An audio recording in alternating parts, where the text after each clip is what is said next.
आमदार प्रणिती शिंदे यांच्या प्रयत्नातून महाराष्ट्र शासन सुवर्ण जयंती नगरोत्थान अभियान योजनेतून जुना प्रभाग 17 शास्त्रीनगर भगतसिंग चौक ते 2 नंबर बस स्टँडकडे जाणारा रस्ता व परिसरातील रस्त्याच्या कामासाठी 43,15,811 रुपये निधी मंजूर झाला आहे। त्या निधीतून होणाऱ्या रस्त्याच्या कामाचे भूमिपूजन आमदार प्रणिती शिंदे यांच्या हस्ते करण्यात आले। या रस्ता कामासाठी सोलापूर शहर मध्य विधानसभा युवक काँग्रेसचे अध्यक्ष JB सोशल ग्रुपचे संस्थापक अध्यक्ष वाहिद बिजापुरे यांनी पाठपुरावा केला होता।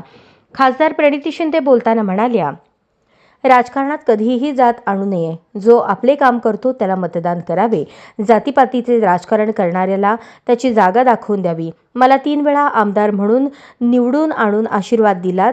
आता मी तुमच्यामुळेच खासदार झाले। मी तुमच्या सुखदुःखात सदैव साथ देऊन अडचणी सोडवणार आहे, असे खासदार प्रणिती शिंदे म्हणाल्या।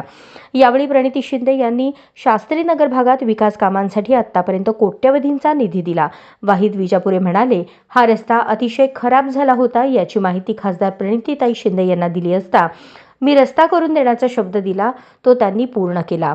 यावेळी सोलापूर शहर मध्य विधानसभा युवक काँग्रेसचे अध्यक्ष JB सोशल ग्रुपचे संस्थापक अध्यक्ष वाहिद बिजापुरे, रमेश कॅरमकोंडा, अंबादास कॅरमकोंडा, डॉक्टर दासरी, कृष्णा मासन, पीर अहमद कुरेशी, शिवलाल इराबत्ती, राजू इगे यांच्यासह अनेकांची उपस्थिती होती। तेच बिघडवत आहे म्हणून तुम्हारे हवाले वतनचा आता सगळं काही तुमच्या हातात आहे।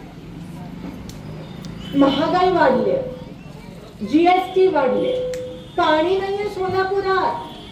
7-7 दिवसात धान पाणी येत आहे। IT पार्क अजून आलं नाही, विमान अजून उडालं नाही, बरोबर का नाही? बीडी कारखाने बंद होत आहे, पगारी मिळत नाहीये, घाण पाणी सगळीकडे, आणि ह्याला फक्त घोषणाबाजी सुटते, त्याच्याबद्दल कोण बोलत नाहीये। अहो, सोलापूर शहराला 2 दिवसात पाणी द्यायचं आश्वासन द्या आम्हाला तुम्ही बीजेपीचे लोक। फक्त येऊन भडकाऊ भाषण बीजेपी काय MIM काय तेच। आमच्या शास्त्रीनगरच्या महिलांना पाणी द्या इकडे 2 दिवसातून एकदा। घाण पाणी येत आहे, कोणीच बोलायला तयार नाही। अशाच नवनवीन अपडेटसाठी जनता राज्य न्यूज चॅनलला सबस्क्राईब करा, लाईक करा आणि शेअर करायला विसरू नका।